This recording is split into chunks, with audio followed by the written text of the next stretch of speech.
أعوذ بالله من الشيطان الرجيم. بسم الله الرحمن الرحيم. قل يا أيها الكافرون لا أعبد ما تعبدون ولا أنتم عابدون ما أعبد ولا أنا عابد ما عبدتم ولا أنتم عابدون ما أعبد لكم دينكم ولي دين.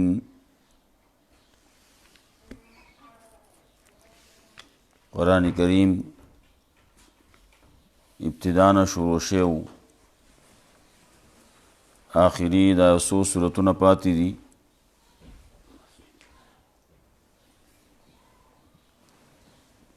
دا به هم سر تورسی انشاءاللہ. اللہ رب العزت تے پخپل در کے قبول کی. اللہ رب العزت تے دا عمل کولو توفیق منگ ټول را کی. قرآن کریم کے چې څومره څه ویلې شوي دي،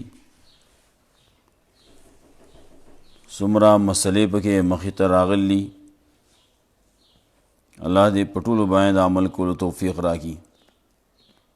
بعضې خبرې پکې داسې دي چې هغه د عقیدې سره تعلق لري او بعضې د اعمالو سره. نو کوم چې د عقیدې سره تعلق لري نو هغه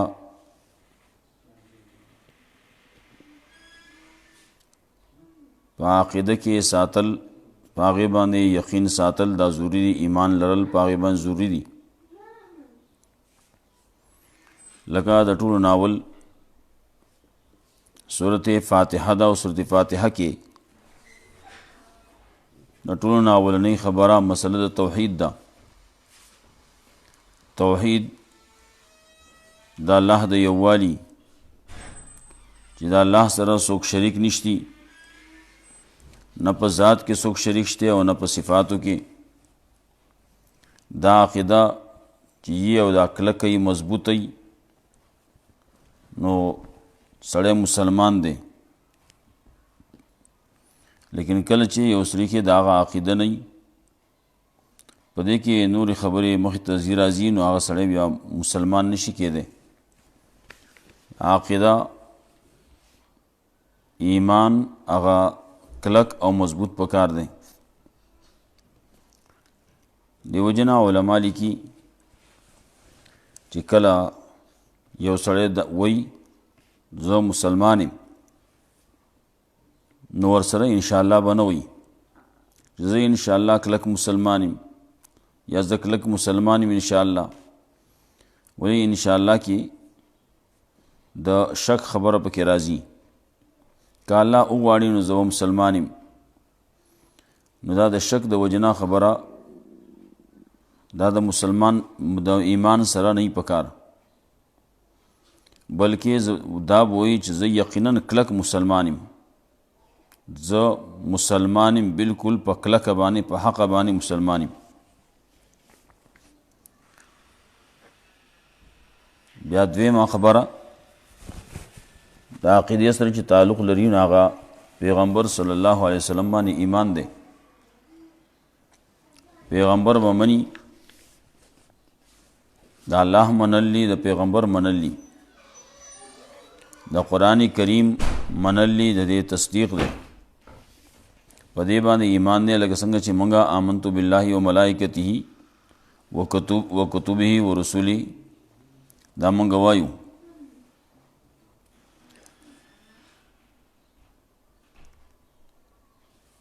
د قیامت ورځ پکې ده، قیامت باندې ایمان راوړل دا هم لازمي دي. قیامت وي، دا خلک څومره چې دا به مړه کېږي او بیا به یو وخت راځي چې هغې ته د قیامت ورځ وایي، د حشر ورځ ورته وایي. هغې کې ټول به راپاسي، حساب کتاب به کولی کېږي او بیا هر یو سړي ته به د هغې بدله میلاویږي چې هغه جنت دی یا جهنم دی. نو چې مسلمان دی نو هغه د پاره جنت دی. الله دې زموږ نصیب کی. او کم چې کافران دي نو د هغوی دپاره جهنم دی. الله یې د هغې نه موږ ټول وساتي. نو اخذ کی یہ خبر خیر ورکړي ول پسنی دواړه کولاو کسو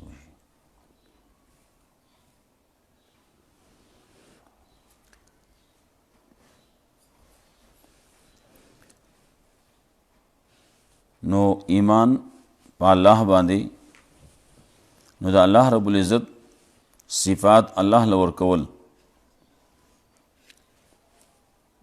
د مخلوقاتو صفتونه هم الله له نور کول او د الله صفتونه مخلوق له نور کول. لکه څنګه چې الله بغیر د اسبابونه اوریدل کوي لیدل کوي دغسې د انسان دپاره سړی دا خبره ومني نو دې ته بیا شرک وایي. او کله چې یو سړی په شرک کې اخته دی نو قرآن کریم کې دا ویلی شي دي څو ځای دا ویل دي چې ان الله لا یغفر ان یشرک به ویغفر ما دون ذلک. الله رب العزت شرک نه معاف کوي، د شرک نه علاوه چې څومره ګناهونه دي که وغواړي نو معاف به کړي. نو د شرک نه ځان ساتل دا ضروري دي.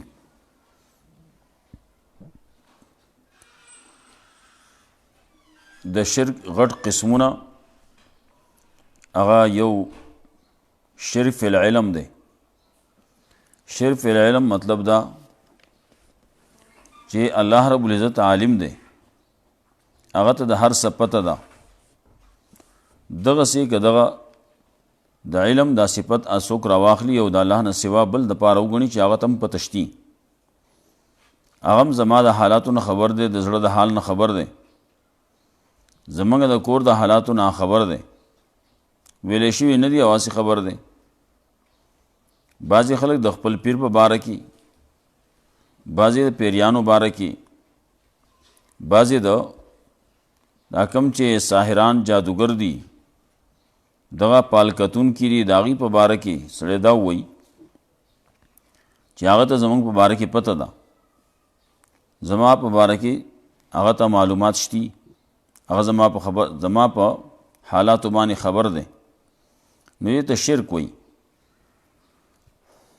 نو شرک فی الدعا دا شرک فی العلم په دې کې د اخته دی. نو د دغه سړي بخنه نشتی. دویم شرک فی الدعا دی. شرک فی الدعا مطلب دا چې الله ته आवाज کول پکار دی، الله نه سوا بل چاته आवाज کول نه دی پکار. بے اسباب نشتی او سړی وایي را مدد شي، نو هغه را مدد کول را مدد کېدو د الله کار دی، الله را مدد کېدی شي. لیکن که د انسان د الله نه سوا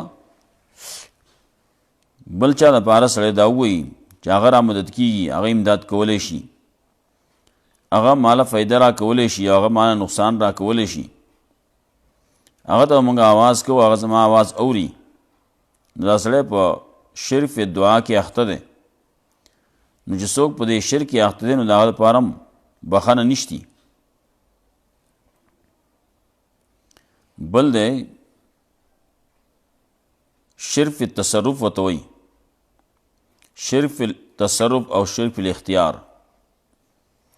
دا هغې ته وایي الله متصرف دی، کارساز دی، څه چې کوي الله کوي. دا نظام چې کوم چلیږي دا ټول الله چلی.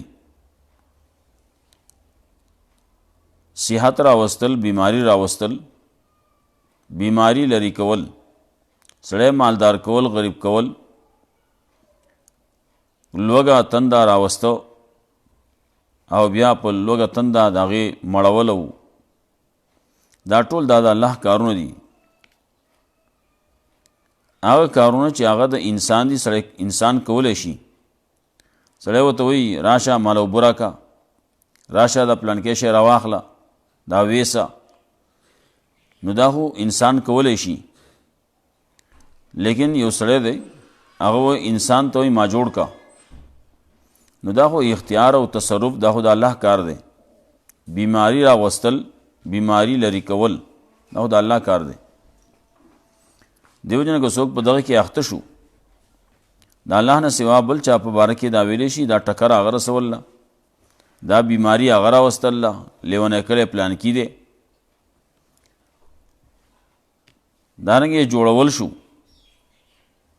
اولاد ورکول دي، سړی مالدار کول او غریب کول دي، دا ټولې خبرې دا د الله کار دی.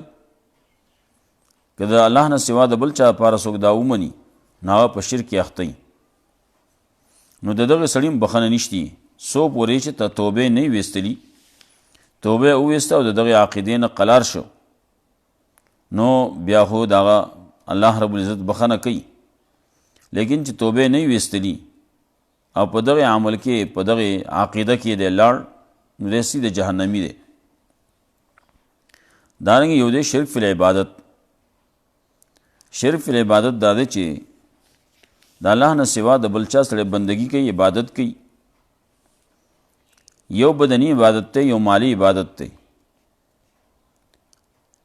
بل ته سړی سر ښکته کوي،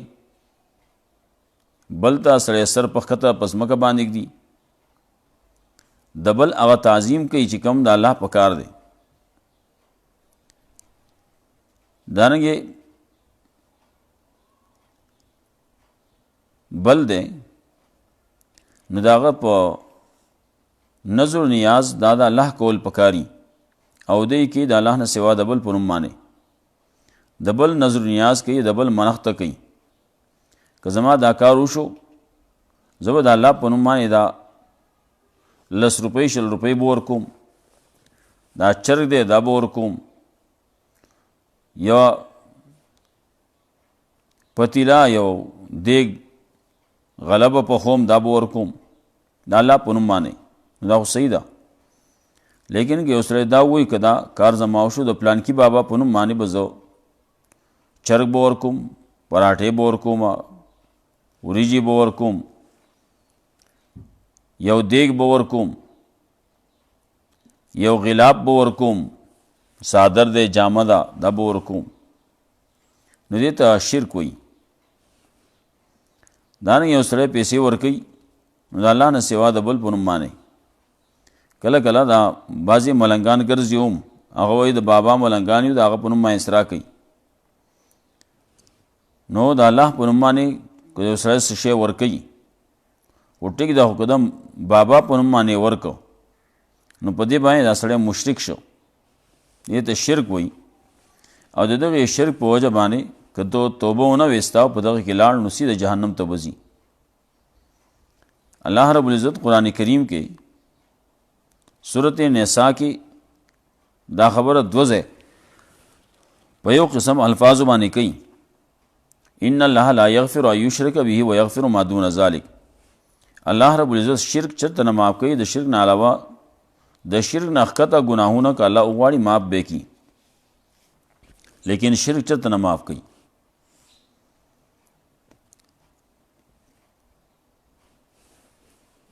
دغسې قرآن کریم کې نورو ځایونو کې راځي، پیغمبر ته هم کله داسې وایي، خو زما استاد د پوه کولو دپاره وایي. پیغمبر خو ګناه نه کوي، د هغه نه ګناه نه کېږي، او بیا شرک هغه ډېر غټ ګناه دی، د هغې خو د سره امکان هم نه. لیکن الله رب العزت د هغې په باره کې وایي لئن اشرکو لیحبطن عملهم. که دوی چېرته شرک کړی وی، د دې عمل به برباد شوی. زموږ پیغمبر هم مخاطب کوي، هغه ته وایي لئن اشرکته لیحبطن عملک. که چېرې تا شرک کړی وی، نو ستا عمل به برباد وی. دارنګې نور ځایونو کې ذکر کوي من یشرک بالله فقد حرم الله علیه الجنه ومأواه النار. چا چې شرک وکړو، نو د هغه باندې جنت حرام دی، ټکانه جهنم دی.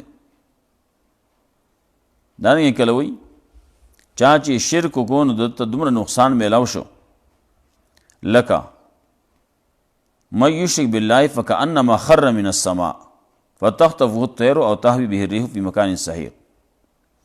اسمان نه سړی راتاو شي او دړې وړي شي، زری زری شي، نو بیا هواګانې الوزې رالوزې، مرغانې تختی. دا اسی دنیوي یو مثال پیش کوي کنه د دې د شرک دغه مدارک نقصان میلاو شي، نو دا نقصان نه دی، خدا د پوه کولو دپاره دی. نو شرک چرته نه معاف کیږي. بابا په نوم باندې درګاهونو کې خلک ورکوي، قبر لاړ شي او هلته کې هغې ته پیسې وغورځوي. دارنګې څوک وغواړي د بابا په نوم باندې 11 ورکوي.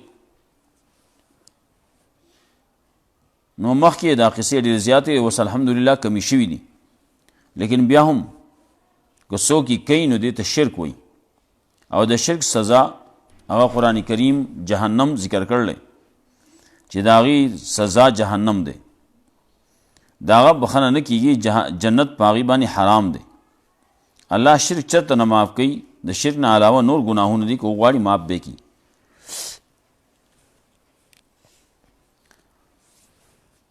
نو په ابتدا کې اول کې دا مسله د توحید شروع وه. ځای په ځای باندې دا مسله الله رب العزت بیان کړله. د دې نه علاوه د پیغمبر صلی الله علیه وسلم صداقت، پیغمبر د رسول، دا د رسول صداقت، دا هغه حقواله هغه قرآن کریم ځای په ځای باندې بیان کړل. دارنګه د کتاب حقواله، د کتاب صداقت الله رب العزت ځای په ځای بیان کړل. دارنګه د قیامت د ورځې ثبوت هغه قرآن کریم کې ځای په ځای باندې دی چې قیامت راځي، قیامت واقع کیږي. مسلمان مومن دی په قیامت باندې ایمان لري. ابتدا نه دغه بعضې مسلې خو داسې دي چې هغه ذکر کوي. صورت بقره چې شروع کوي ناغې کې وایي دا دوه دلته کې دي، نور پسې چې لوګوټې مخکې لاړ شي نو وایي وان کنتم فی ریب مما نزلنا علی عبدنا. د کتاب صداقت، د پیغمبر صداقت، دا دواړه ذکر کوي په دغه ځای کې.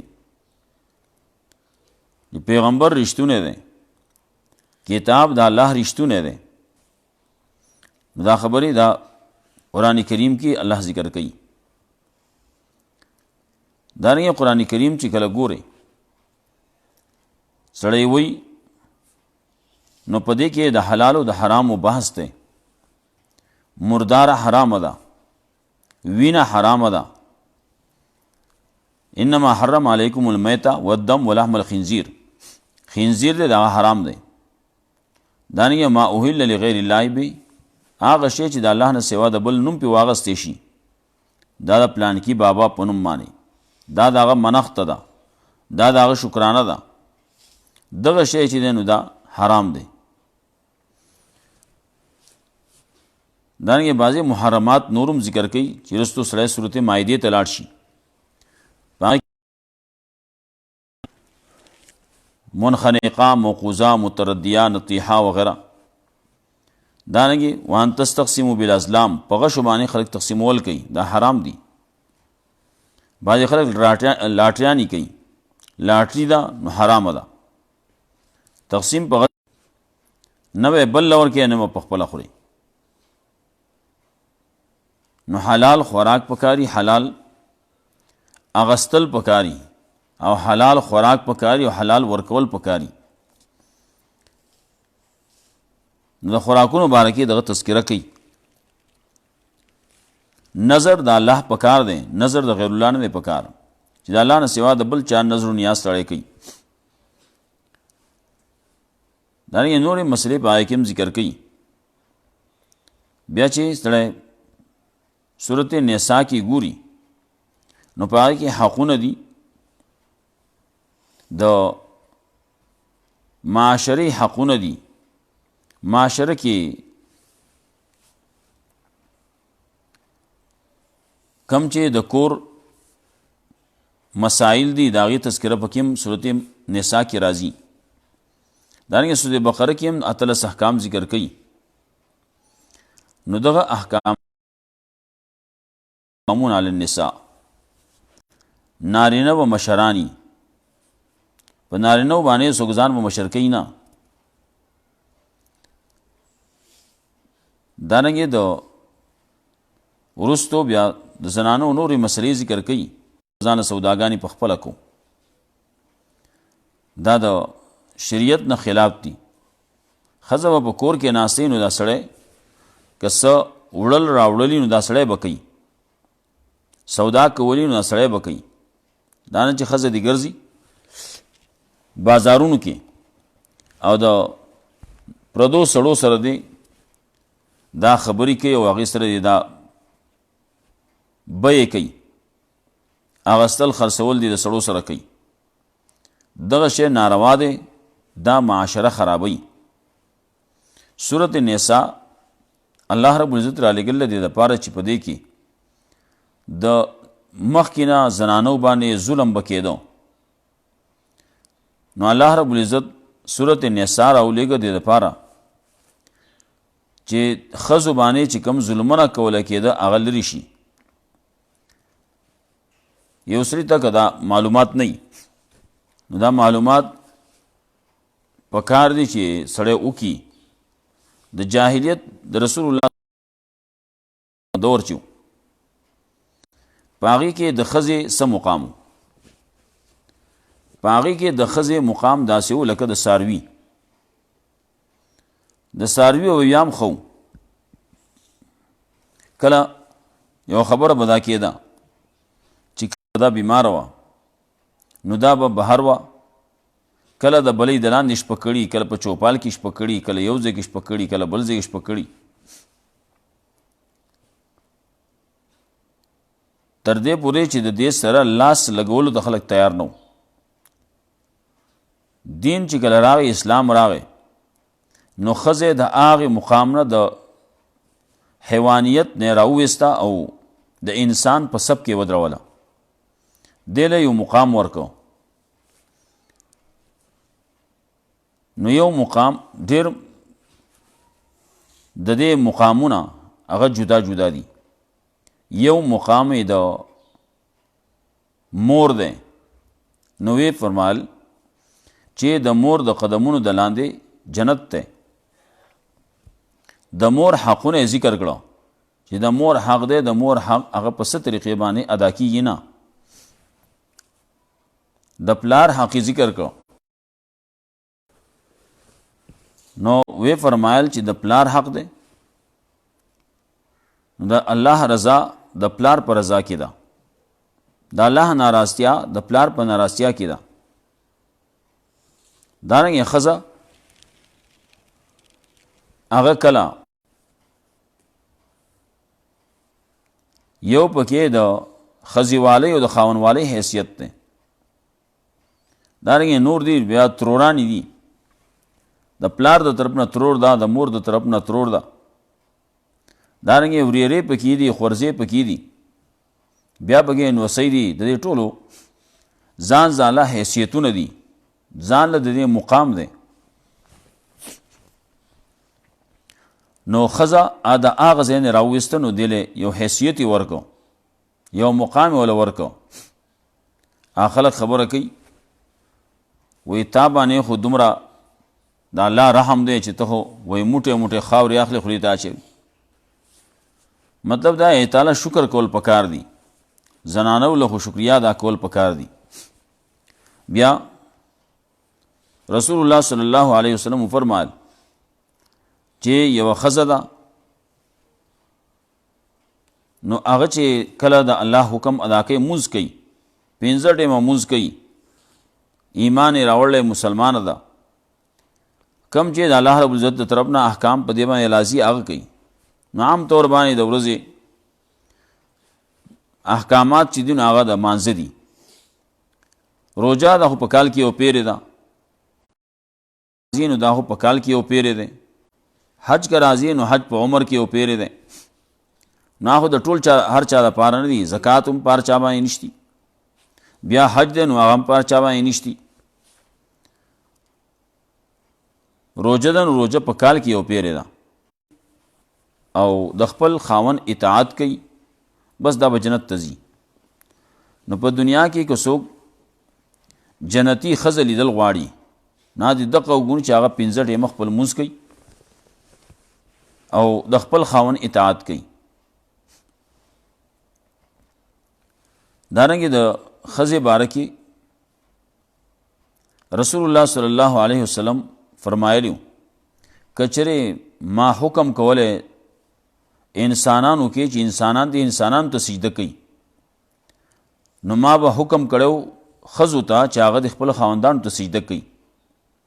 مطلب د خاوندانو حق هغه ډېر زیات دی. نو د ښځې او د خاوند د هغې حقونه دي. دارنګه د اولاد حق دی، د مور و پلار حقونه دي، نو د اولاد هم څه حق شتي. اولاد د ټولو ناول دا دی چې ښکلی نوم وله سړی کیني، بیا چې کله دو خبرې شروع کوي نو چې د الله نوم ورته ور یاد کي. بیا چې کله د 2 کالو شي نو هغه ته بیا مونځ زده کي، په مانځه باندې ودرئ. او چې کله د 10 کالو شي بیا مونځ نه کوي نو په دې مونځ نه کولو باندې بیا وهي د دې باندې عمل کوي نو معاشره به صحیح روانه.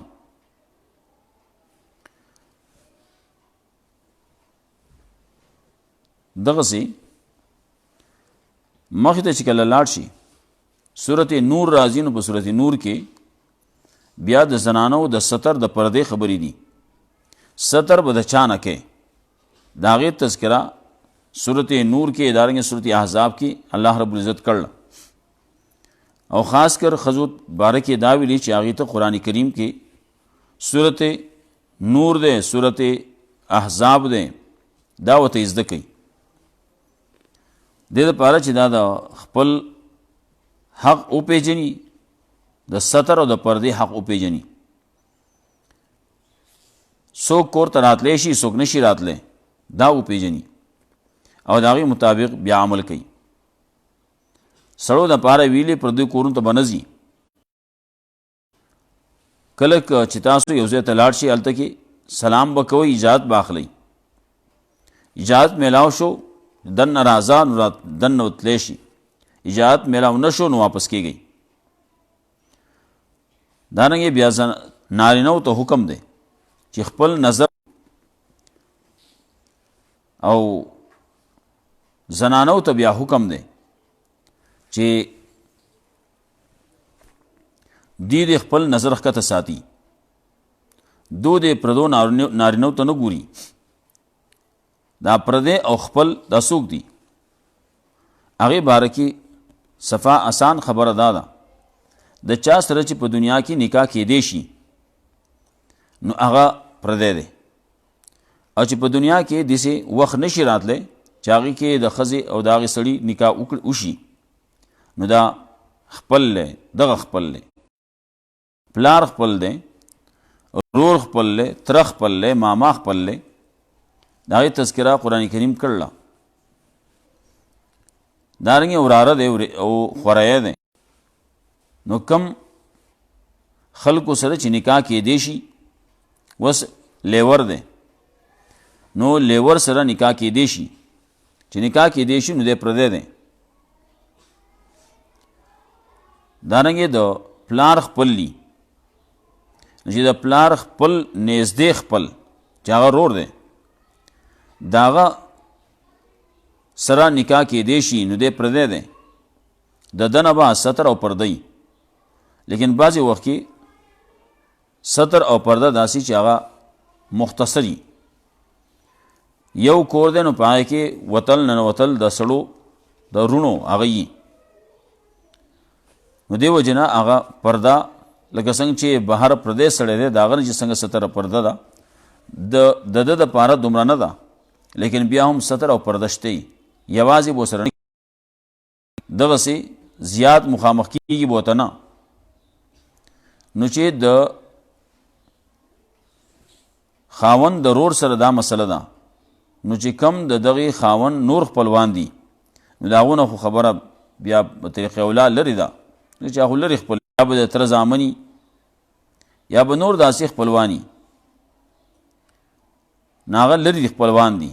نو چې د خپل ورور د هغې باره کې رسول الله صلی الله علیه وسلم فرمایلو چې لیور چې دی نو دا خو مرګ دی، نو د ده نه به داسې ځان ساتي لکه د مرګ نه چې سړی یره کوي، د ده نه به دومره یره کوي، د ده نه به ځان دومره ساتي، ستر او پرده وغیره.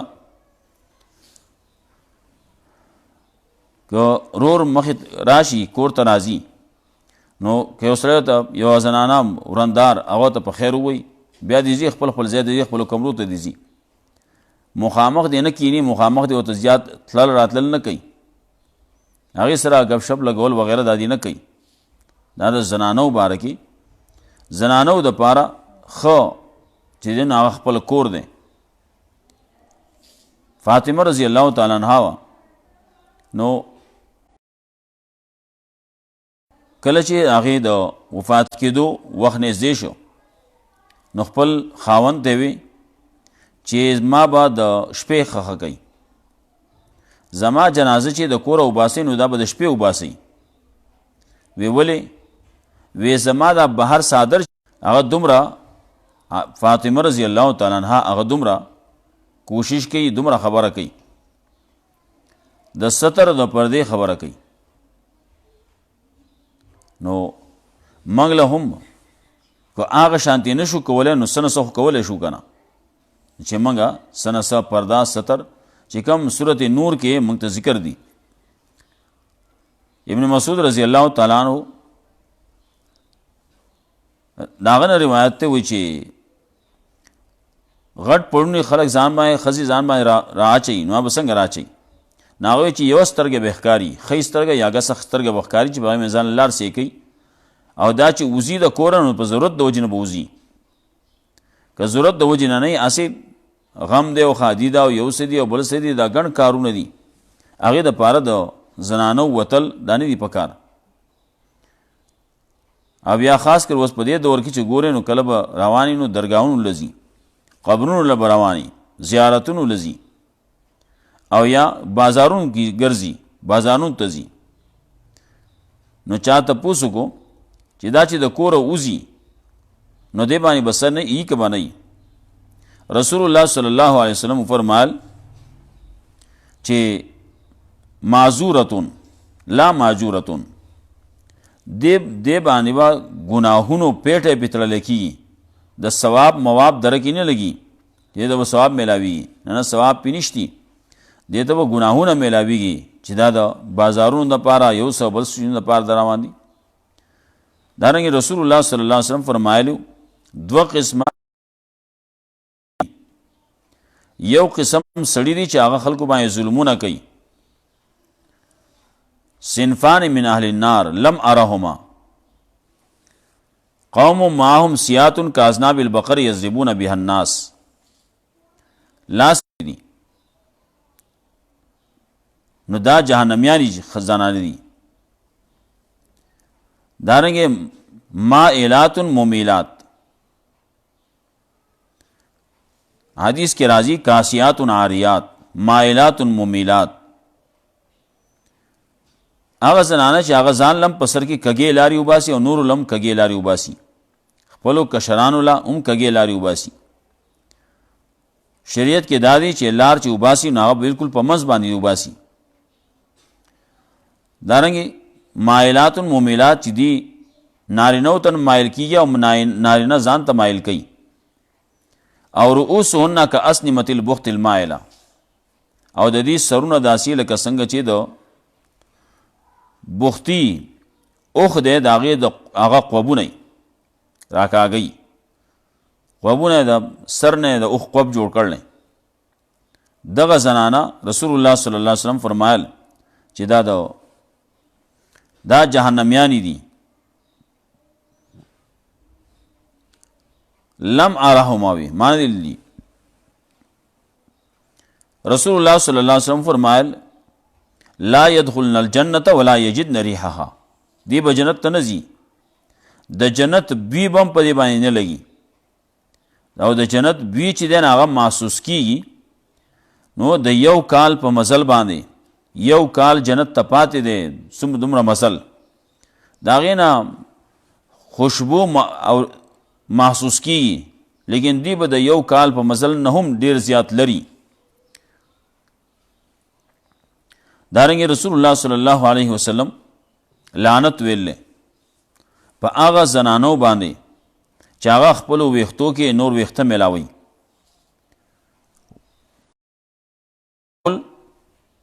واصله والمستوصله هغه زنانه چې دا کسب کوي چې خلکو له په سرونو کې ویښته لګي. دارنګه لعن الله الواشرات لعنت دی د الله په هغه زنانو باندې چې هغه خپلو غاښونو کې چوندونه صلی الله علیه وسلم ویلې په دې باندې لعنت دی.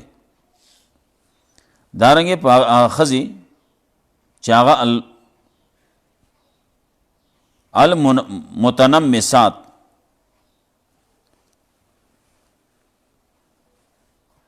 هغه زنانه چې هغه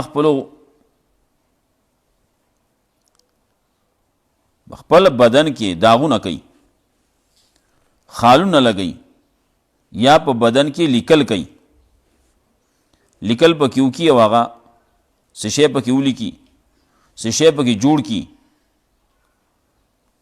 او دا په ستنه باندې کوي، ستنه باندې وهي د سرمن وینې کېږي او هغې کې بیا صحیح پکې اچوي، څه رانجه وغیره څیزونه پکې اچوي، د هغې نه خال جوړېږي او د هغې نه هغې په شانتې بعضې خلک پکې تصویرونه جوړوي، بعضې څه کوي بعضې څه کوي. دا ټول رسول الله صلی الله علیه وسلم فرمایل دا دغه ښځې چې دا کسبونه کوي ځان له کوي که بل له کوي په دې دواړو باندې د الله لعنت دی. نو دغې څیزونو نه ځان سات. سورت انا اعطیناک الکوثر په هغې کې خبرې وې چې دوه کارونه ته مال وکړه نو دوه به زه تاله وکړم. الله وایي بدني عبادت مال خاص کا نو زه او بدني عبادت مال وکړه، مالی عبادت مال وکړه نو زه به تاله ډېر خیر درکم او ستا دشمن چې نه به تباه کم. نو دې صورت کې وایي چې تاسو د کافرانو سره بایکاټ وکئ. کافر دی نو بایکاټ ورسره پکار دی. هغه هر یو کافر چې دی، هغه یهودي دی، که هغه نصرانی دی، که هغه هندو دی، که هغه سیک دی، که هغه بل دی او که بل دی، هر یو کافر چې دی د هغه د کړو وړو نه به ځان ساتي. هغه چې کوم کارونه کوي نو د هغې نه به ځان ساتي. د هغه د کارونو سره سیالي به نه کوي چې د هغه کارونه ته اختیار یې. نو چې کله بایکاټ دې وکړو نو ورپسې صورت کې به راځي چې الله تعالی فتح او نصرت درکړي. نو دلته کې وایي قل یا ایها الکافرون وایه ای کافرانو لا اعبد ما تعبدون زه بندګي نه کوم دا چا چې تاسو یې کوئ، ولا انتم عابدون ما اعبد او نه تاسو بندګي کوونکي دا چا چې زه کوم، ولا انا عابد ما عبدتم او نه زه بندګي کوونکی یم په هغه طریقه چې تاسو یې کوئ، ولا انتم عابدون ما اعبد او نه تاسو بندګي کوونکي په هغه طریقه چې زه کوم. لکم دینکم ولی دین ستاسو دپاره ستاسو دین دی او زما لپاره زما دین. ستاسو دپاره ستاسو د دین بدله ده او زما لپاره زما د دین بدله ده، یا ستاسو دپاره ستاسو کار دی زما لپاره زما کار دی. زه خو به د حق بیانوم، دین به بیانوم. تاسو چې څه کوئ پیغمبر صلی الله علیه وسلم ته ډېر تکلیفونه رسولی شي، نو پیغمبر صلی الله علیه وسلم دا وایي الله ورته ووایه اعلان ورته وکړه لکم دینکم ولی دین، زه په دې خپله خبره باندې کلک ولاړ یم، تاسو چې څه کوئ لاس یو آزاد توره یو تیره. نو چې کله بایکاټ دی د کافر سره وکړو نو ورپسې الله رب العزت صورت کې وایي صورت نصر دې ته صورت التودیع ورته هم وایي، اذا جاء نصر الله ورته هم وایي. نو په دې صورت کې د کامیابی خبره کوي، الله به کامیابی درکړي، فتح به درکړي. او دا صورت چې کله نازل شو نو دا 114 صورت ته په نزول کې. نو دا چې کله نازل شو د دې نه وروستو بیا نور آیاتونه نازل شوي دي. صورت روغ نه دی نازل شوی. نو دا صورت چې کله نازل شو ابوبکر صدیق رضی الله تعالی عنہ خپو. چا ورته ولې خپه کېږي؟ دا خو الله د کامیابی خبره کوي. هغه نه دا د کامیابی خدا هو، مطلب دا دی چې کار د رسول الله صلی الله علیه وسلم مکمل شو، وس به رسول الله صلی الله علیه وسلم زمونږ نزي په د باندې مرګ برازي وفات کیږي، با دی به د دنیا نه رخصتېږي.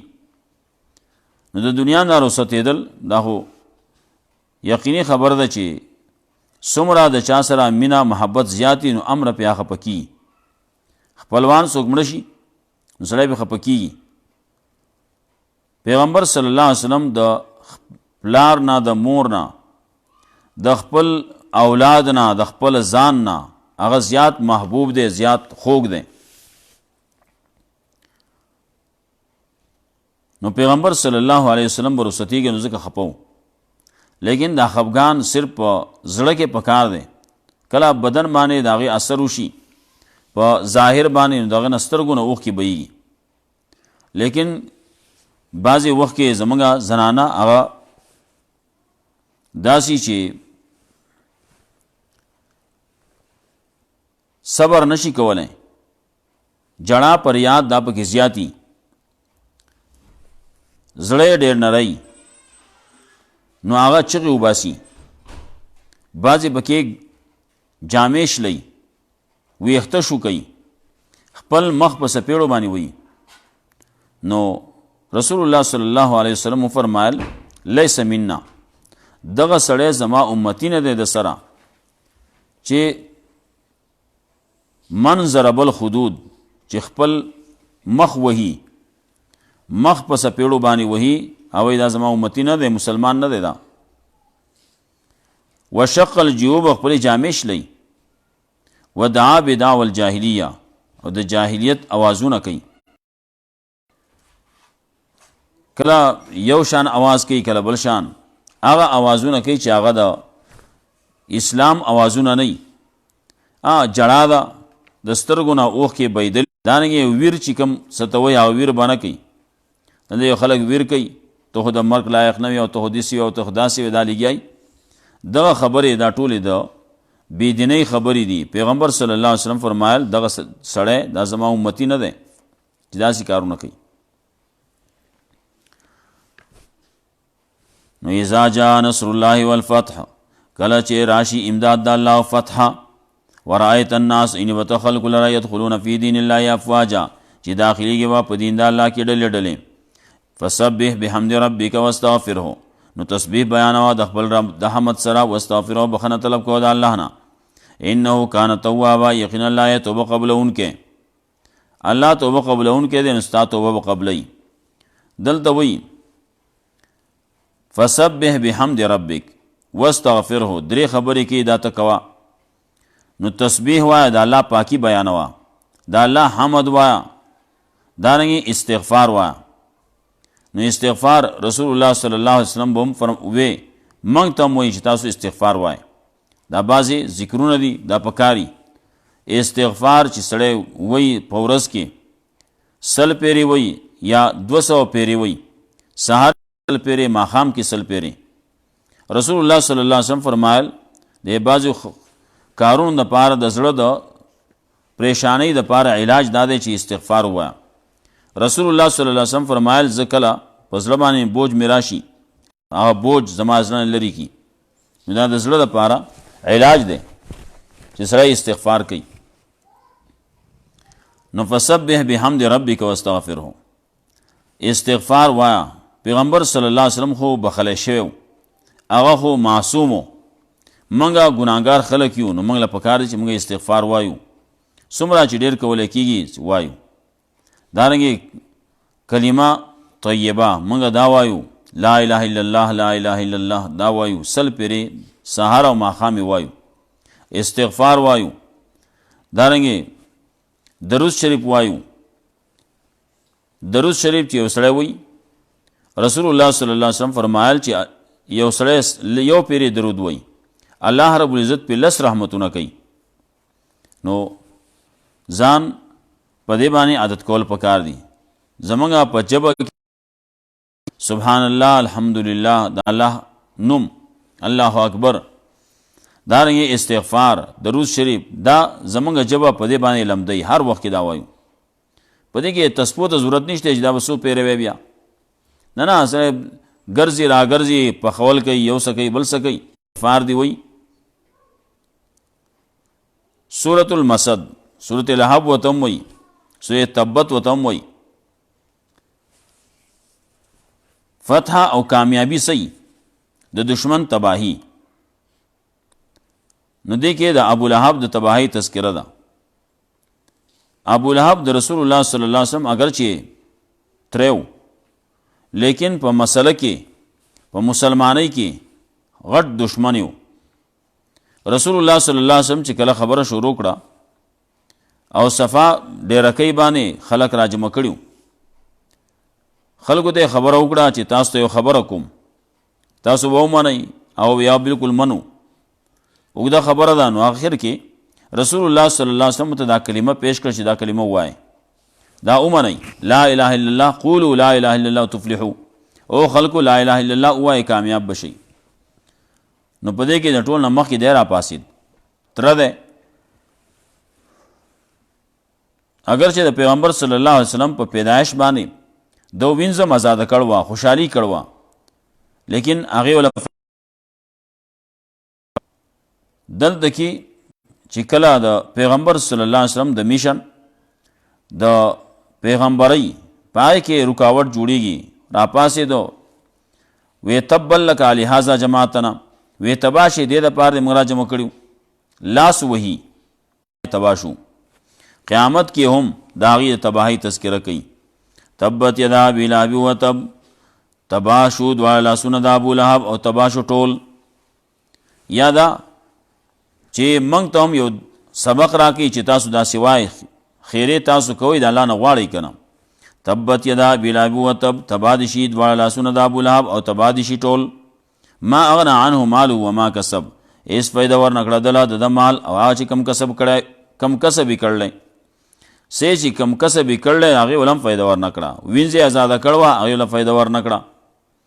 مال یې و، مال ول فایده ور نه کړه. اولاد یې و، اولاد ول فایده ور نه کړه. دی د بچ نه که، بلکې د باندې کله چې جنګ بدر کېدو په هغه ورځو کې په ده باندې دانې راوختې او د هغې د وجې نه دی ټول سقا شو او مړ شو. نو بیا چا خخاو نه، نو چاله پیسې ورکړې او په پیسو باندې اوله کنده وکنسته او په نهنګانو باندې ورغاړو، هغې ته یې وغورځاو او خاورې پې له پاسه واړولې، پټې کړه چې دا بین ختم شي. نو الله په دنیا کې دغسې وشرماو. زامن یو، زامن هم دغسې شو، هغه هم تباه شو، زامن هم تباه شو. یو تنو پکې رسول الله صلی الله علیه وسلم گریوان یې ونیو، نو گریوان یې د رسول الله صلی الله علیه وسلم سیري کو. نو رسول الله صلی الله علیه وسلم چاته خیرې نه وي کړې چې تا هغه ته خیرې وکړې. هغه باره کې ووی اللهم سلط علیه کلبا من کلابک، یا الله د خپلو سپونه یو سپی په ده باندې مقرر کړي، مسلط کړي پې. دې سفر کې روانو، نو هلته کې یو ځای کې ځنګل کې د ده شپه راغله. نو دی وی زه خو یریږم. نو هلته کې دو سامانونه کېښودو، بیا یې څاروي اوښانو هغې کېنول، ګیر چاپېره دایره یې جوړه کړه، بیا سامانونه و، بیا پسې سړي و، او بیا آخر کې په بالکل په منځ کې د ده ځای جوړ کو او دی پکې په هغې کې سملو. شپه چې کله پخه شوه، د ځنګل نه یو منظری راغی، هغه منظری راته او منځ ته راورسېد. اول ته یې چې ونیو نو ټوکړې ټوکړې یې کو. خلک وده دي، ابو لهب هغه زوی ټوکړې ټوکړې شی دی. الله وی تبت یدا ابي لهب وتب، تبا دې شي دواړه لاسونه د ابو لهب او تبا دې شي ټول. یا تبا شو لاسونه د ابو لهب او تبا شو ټول. ما اغنى عنه مالو وما کسب، اس فایده ور نه کړه دله د مال او چې د کم کسب کړلی. سیصلی نارا ذات لهب، خامخا داخلي کې به اور شغلو والا خزه د حمالة الحطب اوچتون کې وا خشاک لرا خشاک اوچتاو لرګي به راوړو یا غنی به راوړي هغه پیغمبر صلی الله علیه وسلم ته پلار کې اچولي او یا دادا حمالة الحطب وی چغل خور ته وی وړه راوړه کوي دی به جنت ته نزي لا يدخل الجنة قطات جنت ته به قطات نزي هغه سړی دی که ښځه ده دارنګې نور عیبونه دي بیا بعضې عیبونه داسې چې هغه په ښځو کې زیاتي نو غیبت کولی غیبت صحیح د بل سپکه خپله درنه دا وی نو په دې باندې ګناه میلاویږي قرآن کریم کې الله رب العزت وی غیبتونه مه کوئ غیبتونه دومره غټ ګناه دی داسې جرم دی قرآن کریم کې چې وی نو اول خدا وی غیبت مه کوئ د بل سپکه مه وایئ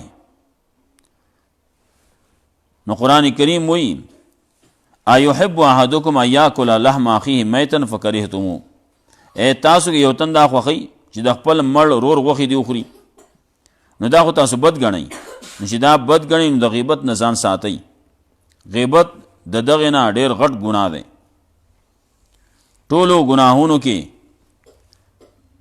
غیبت پکې دی چغلي پکې ده تانې ورکول پکې دی بهتان پکې دی دروغ ویل دي دا غټ غټ ګناهونه نو د دې نه ځان ساتل پکار دي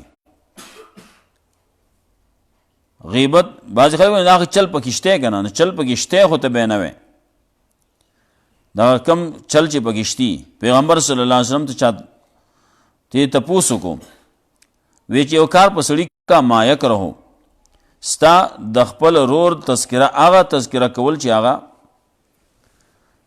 هغه کې یي او هغه ویل بد ګڼي خلکو ته ښکاره کېدلې بد ګڼي نو دې ته غیبت وایي او چې یو کار په هغه کې نه نو دې ته خو بیا بهتان وایي فقط بهت ته وایي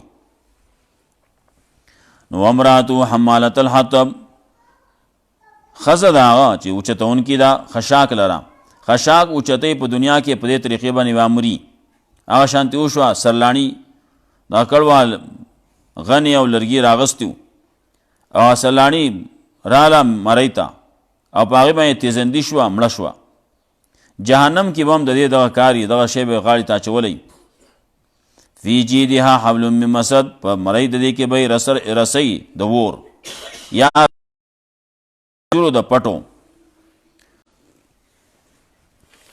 دا دومره تره دا ولې تباه شو دا تباه ځکه شو چې اصل مسله نه و منلي مسله منلي وې نه به تباه کېدو نو هغه اصل مسله د توحید چې قرآن یعبدون انسانان او پیریان می د خپل بندګۍ د پاره د خپل عبادت د پاره د خپل معرفت د پاره د خپل توحید د پاره پیدا کړلی ناغه مسله د توحید ده ناغه دلته کې ذکر کوي په دې صورت کې یو صحابیو نو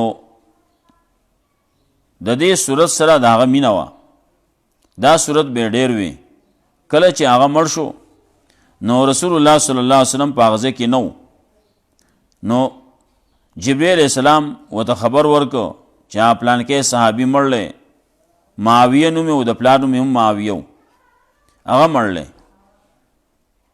جنازه ولکې رسول الله صلی الله علیه وسلم ول نکوم نو د هغه جنازې غایبانه کړله یو بل یو تن دی اسحامه ابن بابری د هغه جنازه هم پیغمبر صلی الله علیه وسلم غایبانه کړله نور د غایبانه جنازې رسول الله صلی الله علیه وسلم بل چا نه دي کړي دغه دوی کړي کنه ډېر شي خلک مړو د پیغمبر صلی الله علیه وسلم په دور کې لیکن د بل چا جنازې نه ده کړي نو دې نه معلومیږي دا چې جنازه کول غایبانه دا جایز او دغه چې دا د پیغمبر صلی الله علیه وسلم معجزه وه پیغمبر صلی الله علیه وسلم ته الله هغه هر څه ښکاره کړه او دغه جنازه وکړه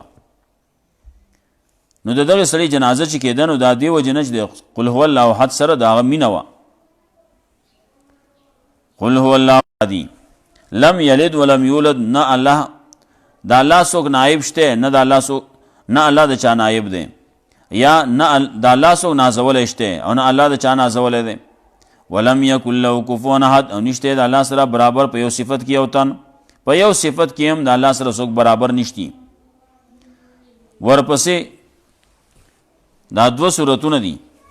په دې اولنی سورت کې د خزانه د حفاظت چل خي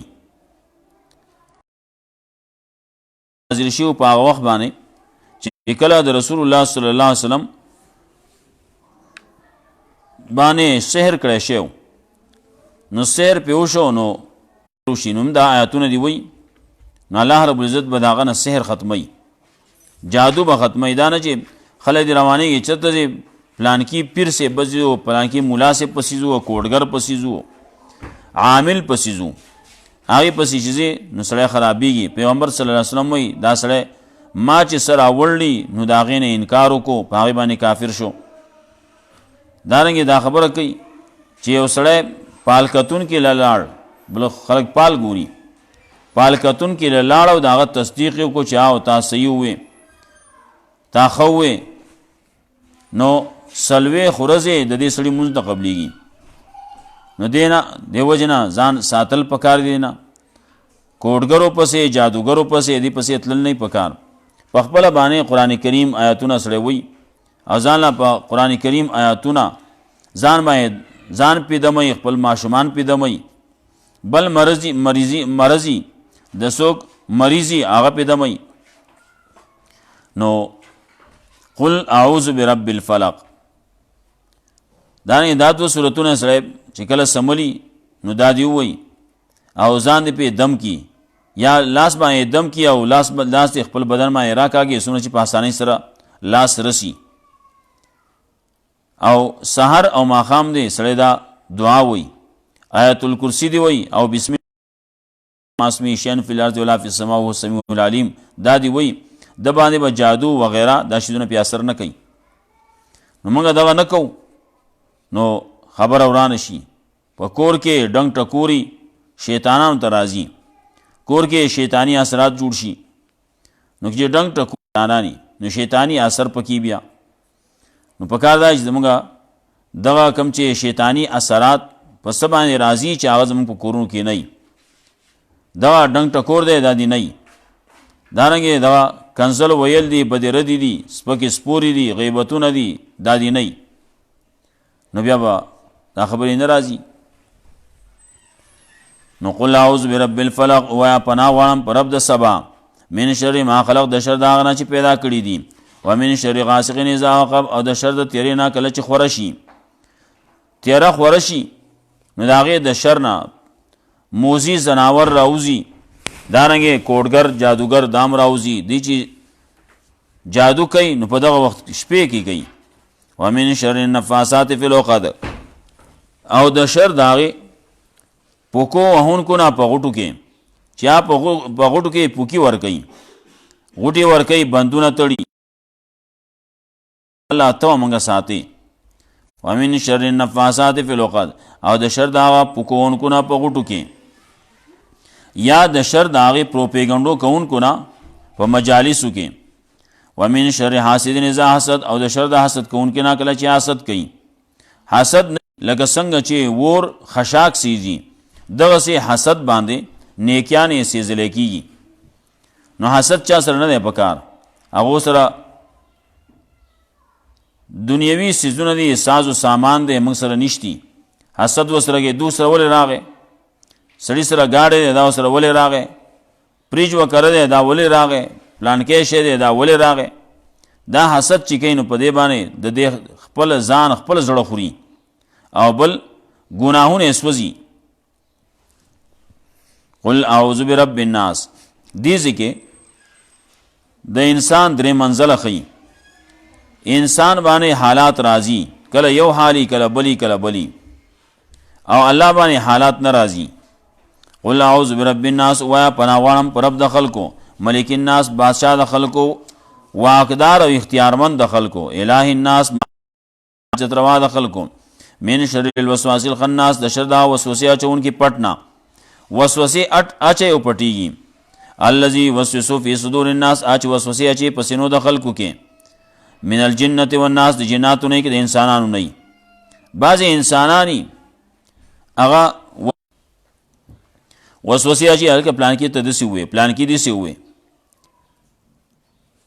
پیغمبر الله رب العزت وی کله چې تا ته څوک څه خبره کوي نو د هغې تحقیق کوه نو تحقیق پکاري خبره چا کړله کنده که دېسې نه چې دې ځای نه لوړ واخلي لاړ شي چا چې خبره کړله د چا باره کې چې کړله او هغه لی راپرېږدی هغه وایي څه چل دی ولې څه چلو شو تا چې ما پسې خبرې کولې ما کله کړي ما پلان کې وې ما پلان کې لیدلی هم نه دی نو دا قصې نو دا وچ پوچا جنګول کوي نو جناتو انسانان دي نو دام دا کسب کوي جناتو په دې باندې پیریان چې دي په دې کې شیطانان دي هغه خوشحالېږي په دې باندې په جنګ جګړه باندې خوشحالېږي په مخالفت باندې خوشحالېږي یو حدیث کې راتله وی شیطان په دې باندې په یو څو څیزونو باندې خوشحالېږي وی مازیګري کې هغه خپل تخ په دریاب باندې خور کی دا شیطانان چې کوم واړه شیطانان دي هغې لېږلي هغه ته خپله کارګزاري اورئ یو ورته ما دا کار وکړو دا مې وکړو دا مې وکړو هغه استندکاره کې هغه ته یا تا صحیح کار کړلی دارنګې د ښځې او د خاوند په منځ کې اختلاف راتلو کې چې ښځه خاونو یو بل سره بالکل جوړو خبرې کولې او ما پکې شیطانی وکړه یو بل ته اشا کړه یو بل سره مخالف شو نو لږ مخالفت یې که ډېري تر دې پورې بعضې مخالفتونه داسې چې هغه جدایي ته خبره ورسي نو په دې باندې شیطان خوشحالېږي نو هغه مشر پسې راپاسي ځان سره غی کې غاړه تر غاړه کی چې او کار تا کړلی بل په هغه سړي باندې هم خوشحالېږي چې هغه وایي چې علم لپاره ته علم یې حاصلو او ما واپس کو نو شیطان ورته یو تا کار کړلی ولې دا علم چوکي د ده په وجه باندې بیا نور خلک صحیح کېږي نور خلکو ته دی بیان کوي تبلیغ کوي د هغې د وجې نه نور خلک صحیح کوي نو دی نورو خلکو ته خلک زموږ د کار وباسي وي نو هغه هم ځان سره غاړې ته رانږدې کي نو الله رب العزت وایي دا پناه دا به ته غواړې د الله نه به غواړې داسې به وایې قل اعوذ برب الناس وایه پناه غواړم په رب د خلکو ملک الناس بادشاه د خلکو واکدار د خلکو اله الناس معبود د خلکو من شر الوسواس الخناس د شر دا وسوسې اچونکي پټ نه شیطان خوشحالېږي چې ځا خلاص شو د مشومه موږ یې بیا شروع کوو دا زموږ کار دی قیامت د مرګه پورې دا به زموږ کاري الله دې زموږ نصیب کي چې قرآن کریم سره زموږ تعلق یې هسې هم وایو الفاظ هم وایو معنی هم وایو مقصد د دې زده کوو عمل پې هم کوو او دا قرآن کریم بیا نورو ته هم رسو الله دې دا ټول زموږ نصیب کي الحمدلله رب العالمین الرحمن الرحیم مالک یوم الدین ایاک نعبد و ایاک نستعین اهدنا الصراط المستقیم صراط الذین انعمت علیهم غیر المغضوب علیهم ولا الضالین آمین ټول صفتونه د خدایتوب ټول صفتونه د الوهیت خاص د الله لپاره چې رب دې د ټول عالم الرحمن الرحیم عام مهربانی والا او خاص مهربانی والا دی مالک یوم الدین واقدار دی د ورځې د جزا اختیارمند دی واقدار دی د ورځې د جزا ایاک نعبد و ایاک نستعین خاص تعالی عبادت کو منګه او خاص تعالی امداد غواړو اهدنا الصراط المستقیم یا الله کلک کی منګه پنی غلار باندې منګه کلک کی صراط الذین انعمت علیهم لار دا کسانو چې تا انعام کړل پاغي باندې غیر مغضوب علیهم نه غضب کړي شی پاغي ولا الضالین او ناغه گمراه دي ختم وشو الله دې قبول کی څومره چې خلق و تراغلی الله رب العزت داغي دا راتلو دلته کې ناسته دا د دنیا د خیر ذریعہ وګرځي آخرت کې الله رب العزت د نجات ذریعہ وګرځي واخر دعوانا الحمدلله رب العالمین درود شریف ابراهیم انک حمید مجید اللهم انا على ذكرك وشكرك وحسن عبادتك اللهم قنا عذابك يوم تبعث عبادك اللهم لا مانع لما اعطيت ولا معطي لما منعت ولا ينفع ذا الجد منك الجد اللهم ربنا آتنا في الدنيا حسنة وفي الآخرة حسنة وقنا عذاب النار ربنا آتنا ما وعدتنا على رسولك ولا تخزنا يوم القيامة إنك لا تخلف الميعاد ربنا ولا تحمل علينا إصرا كما حملته على الذين من قبلنا ربنا ولا تحملنا ما لا طاقة لنا به واعف عنا واغفر لنا وارحمنا أنت مولانا فانصرنا على القوم الكافرين رب اجعلني مقيم الصلاة ومن ذريتي ربنا وتقبل دعاء ربنا اغفر لي ولوالدي وللمؤمنين يوم يقوم الحساب ربنا لا تزغ قلوبنا بعد إذ هديتنا وهب لنا من لدنك رحمة إنك أنت الوهاب اللهم أحسن عاقبتنا في الأمور كلها وأجرنا من خزي الدنيا وعذاب الآخرة اللهم استرنا بسترك الجميل اللهم استرنا بسترك الجميل اللهم أصلح لنا شأننا كله ولا تكلنا إلى أنفسنا طرفة عين اللهم لا تدع لنا ذنبا إلا غفرت ولا دينا إلا قضيته ولا هما إلا فرجته ولا كربة من كرب الدنيا والآخرة إلا نفستها يا أرحم الراحمين الله رب العزت زمونږه چې څومره استادان مشایخ وفات شوي دي الله رب العزت دغه قبرونه د نور نه ډک کړي الله رب العزت په جنتونو کې والا اعلی مقامات ورکړي دغه په علمونو کې عملونو کې عمرونو کې برکتونه واچي الله رب العزت زمونږه مغفرت نصیب کړي الله رب العزت زمونږه د مور او پلار مغفرت نصیب کړي الله رب العزت زمونږه د خپلوانو مغفرت نصیب کړي الله رب العزت څوک چې ژوندي دي د هغې مغفرت هم نصیب کړي الله رب العزت څوک چې وفات شوي دي الله رب العزت هغې ته هم بخښنه وکړي الله رب العزت زمونږه څومره قرضدار یې الله رب العزت قرضونو انتظام وکړي الله رب العزت څومره پریشانۍ الله دې پریشانۍ ختمې کړي څومره چې راغلي د دوی په زړونو کې چې څومره شرعي ضرورتونه یې حاجتونه یې الله رب العزت د خپلو غیبو خزانه